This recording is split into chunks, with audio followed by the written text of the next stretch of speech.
Seconde partie des Sartois du web, toujours en simultané sur twitch.tv/LMTVSart. On va faire le tour du monde tout à l'heure avec Charline. Ça va, Charline? Bienvenue. Très bien, merci. On va parler du tour du monde avec toi. Tu as fait plein de pays, seul mais pas que. Mais d'abord, on va parler de l'alternance de la semaine. Depuis le début de la saison, vous faites la connaissance de plusieurs alternantes et alternants qui recherchent des entreprises en Sarthe. Et vous allez faire la connaissance de Stella. Salut Stella, comment tu vas? Ça va très bien, bonjour. Alors, tu fais un BTS tourisme et tu recherches une alternance. Donc, que ce soit à la fois en Sarthe, en Indre-et-Loire et ailleurs aussi, je crois. Oui, tout autour, en fait, des régions autour de l'Indre-et-Loire. Voilà. Tous les départements limitrophes. Alors, raconte-nous un peu ton parcours pour en arriver à faire un BTS, à vouloir faire un BTS en tourisme en alternance. Alors, j'ai commencé par un bac pro à SSP, accompagnement soins et services à la personne. Mais lors de ma deuxième année, je me suis rendu compte que ce n'était pas vraiment comme ça que je voulais aider les autres. D'accord. Du coup, après, j'ai fait une formation de secrétaire de mairie. Et ensuite, un visa pay. Et à vrai dire, je n'ai pas trop trouvé d'emploi. Et donc ensuite, j'ai fait des missions de thèse. Et je me suis souvenu que j'aimais voyager, découvrir des choses et tout ça. Et donc, je me suis renseignée sur le BTS tourisme. Et c'est comme ça que j'ai... Voilà. Donc, c'est tourisme événementiel, c'est ça, que j'ai cru voir sur ton... hôtellerie. Tu as eu jusqu'à quand pour qu'on puisse te recruter en alternance? Je crois que c'est septembre, c'est ça? C'est ça, début septembre 2024.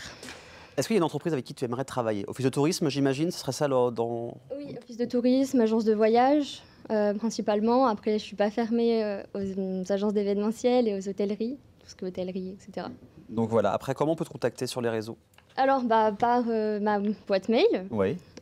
formosastella26@gmail.com. Ça s'affiche. Ok, c'est super. également sur le replay de la chaîne YouTube, comme ça on pourra te contacter directement. Parfait. Et par Insta également, je suis très active sur Insta. D'accord. Voilà. Et puis LinkedIn aussi? LinkedIn, oui, en effet. Pour te contacter. Aussi, on fait ici, j'appelle ça le tac au tac, c'est des questions un peu plus tranquilles, un peu plus cool, moins classiques. Si tu avais un super pouvoir, ce serait lequel et pourquoi? Alors, ça serait de voyager dans le temps, parce que j'adore l'histoire et que j'aimerais beaucoup découvrir les choses, comprendre des choses, etc. Donc voyager dans le temps, très bien. Une chose dont tu es la plus fière, soit au niveau pro ou perso? Ma capacité à rebondir et à sauter dans l'inconnu, comme la fois où j'ai fait du saut en parachute alors que j'ai peur du vide. Tu t'es dit, allez, on y va, pourquoi pas? Allez, go. Et ça a été où tu t'es dit à un moment avant, qu'est-ce que je fais? Pourquoi j'ai fait ça? Oui, plein de fois, je me suis dit, pourquoi je fais ça? Pourquoi je fais ça? Et puis j'ai sauté et j'ai dit... Et puis là, t'as aimé, j'imagine? Oui. Ben voilà, fallait recommencer. Super. Si tu étais un personnage imaginaire, que ce soit du film, série, jeu vidéo, manga, littérature, ce serait qui? Alors, je serais Mary Poppins, car elle a la capacité d'égayer les enfants par sa joie de vivre et elle a créé un monde imaginaire qui nous permet d'être immersés dedans. Donc plutôt optimiste dans la vie? C'est ça, plutôt optimiste. Alors reste avec toi, on va voyager un petit peu avec Charline. Donc Charline, tu es très active. Tu as un double emploi, tu es assistante sociale, tu es aussi correspondante pour l'Ouest France. Le Maine Libre. Le Maine Libre. Ah, oups, aïe, aïe, oups. aïe, aïe, aïe, aïe, aïe, aïe, c'était l'un des deux. On va parler de voyage, parce que tu es une Sartoise du bout du monde, dans la séquence. Cette passion du voyage, c'est venu comment? Est-ce que tu te rappelles de ton premier voyage? Alors, je me rappelle de mon premier voyage. Alors, j'ai toujours été passionnée par le voyage. Voilà, le but de ma vie, je l'ai toujours dit, c'est de checker la plupart des pays de la planète, en fait, parce qu'on a une planète merveilleuse. Oui. Et mon premier voyage, je me souviens, donc, on va dire solo, mais en voyage organisé, c'était avec l'UCPA, donc un organisme de vacances, et c'était en Tunisie. D'accord. Et c'était l'opportunité de partir seule et j'avais le site internet en face de moi, je n'osais pas cliquer. Et je crois que de mémoire, c'est ma sœur qui a cliqué, c'était il y a plus de 10 ans, qui a cliqué sur le lien et c'était réservé, c'était trop tard, je ne pouvais plus revenir en arrière. Donc pas d'annulation possible, rien du tout. C'était c'était parce que j'imagine qu'il y a beaucoup de gens qui sont un blocage comme ça de fait de partir seul. Ou même avec comme tu as fait avec un collectif, c'est un groupe, c'est ça? Oui, c'est des sites des sites où il y a des voyages organisés, quoi. Du CPA, mais il y en a plein. Il y a Terre d'Aventure, en fonction des âges qu'on a, Copines de voyage. Enfin, il y a plein de sites. Voilà. Le premier, en tout cas, c'était ça. Et alors? Comment ça s'est passé? Eh ben, c'était génial parce qu'en fait, c'est des sortes de colonies de vacances pour adultes. C'est-à-dire qu'en fait, tout est organisé, hein, tout est compris dans le prix, le billet d'avion, etc. Et en fait, on rencontre d'autres personnes. Et moi, depuis 10 ans que je voyage comme ça avec l'UCPA, même s'il m'arrive aussi de voyager seule dans certaines villes où j'ai tout organisé. Mais en tout cas, avec l'UCPA, ça m'a permis d'avoir plein d'amis. En fait, la plupart habitent sur Paris, mais des connaissances avec qui j'ai fait des voyages UCPA. Et on reste en contact et on refait parfois des voyages UCPA ensemble aussi. Génial. C'est une autre façon de rencontrer du monde, en fait. Tout à fait. Donc, on n'est pas seul parce qu'en fait, dès l'aéroport, quand on arrive, on a toujours des gens qui sont dans le même état d'esprit que nous et qui viennent faire un voyage seul, en fait. Donc, on n'est pas seul, on est toujours... Et c'est l'aventure, en plus, c'est des nouvelles connaissances, c'est des gens qui sont dans le même état d'esprit. Donc, c'est ça le déclic et depuis, ça ne t'a pas loupé, ça t'a pas lâché. Non, limite, ça m'embêterait de ne plus le faire parce qu'il y a une limite d'âge quand même qui est de base 40 ans. Et bah, je commence à les atteindre.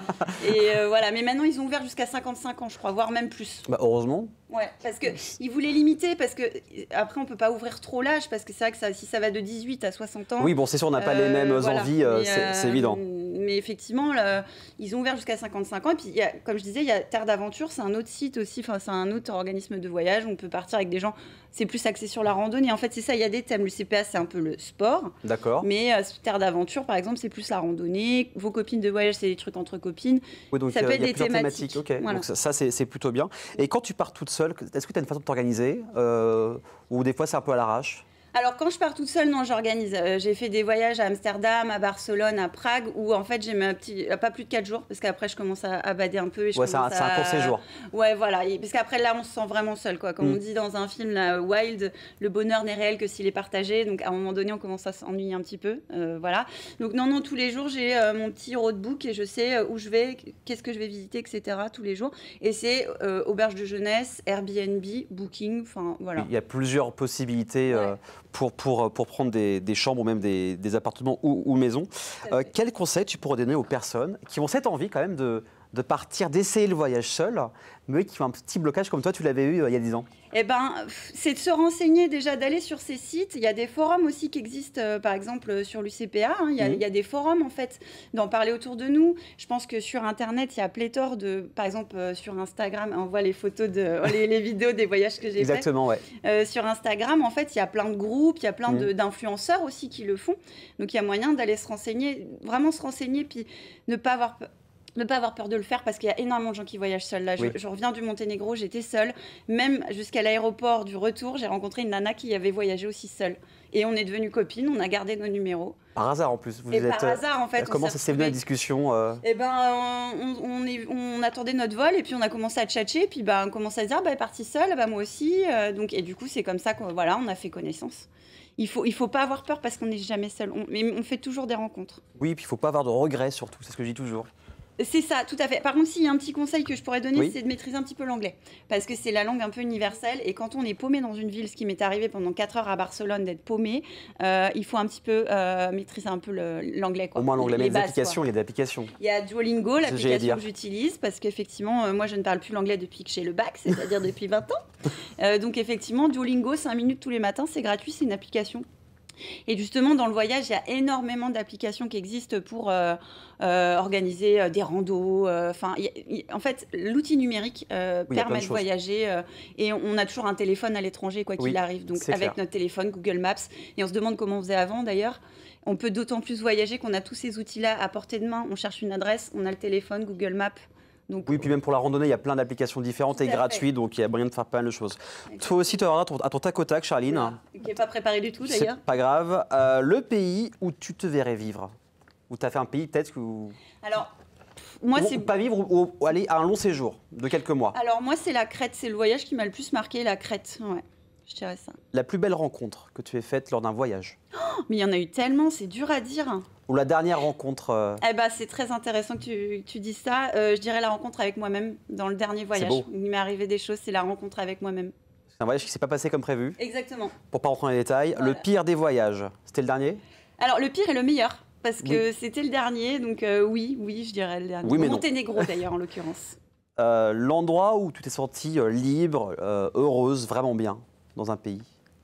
Je dirais à chaque fois en fait souvent c'est quand je suis dans la mer, je me mets en position allongée, je regarde le ciel et je regarde autour de moi et là je suis bien. C'est des moments en fait. Plutôt pays froid ou pays chaud? Pays chaud. Pays chaud, j'en étais sûr. Mais j'exclus pas Oui. voilà, le nord non plus. À ton tour maintenant d'avoir un super pouvoir, ce serait lequel? J'en dirais plein.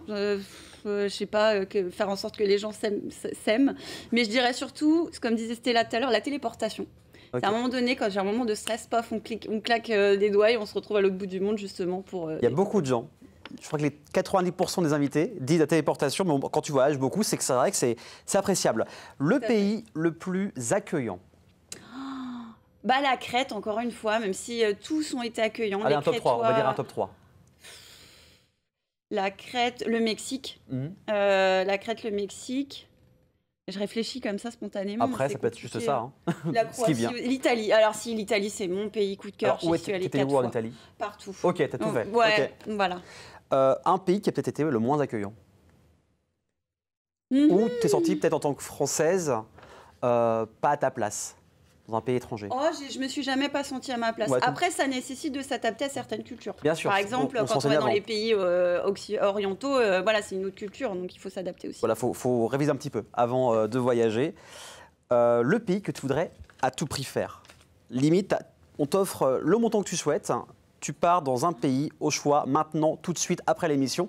Ce sera lequel? C'est une invitation. Je dirais Bali, mais spontanément, mais sinon je veux tous les faire, quoi. Oui, bien sûr, quand on commence au voyage, c'est comme le tatouage, en fait. On a envie de... C'est une addiction. Exactement. En tout cas, merci d'être venue, Charline, d'avoir parlé de ta passion du voyage. Merci Stella, on va souhaiter que tu trouves une entreprise pour ton alternance. Restez avec nous. Dans un instant, Manon est là pour la Brigade du Web, mais juste avant, et juste après la pub plutôt, ce sera les messages des invités de cette année dans l'émission. À tout de suite.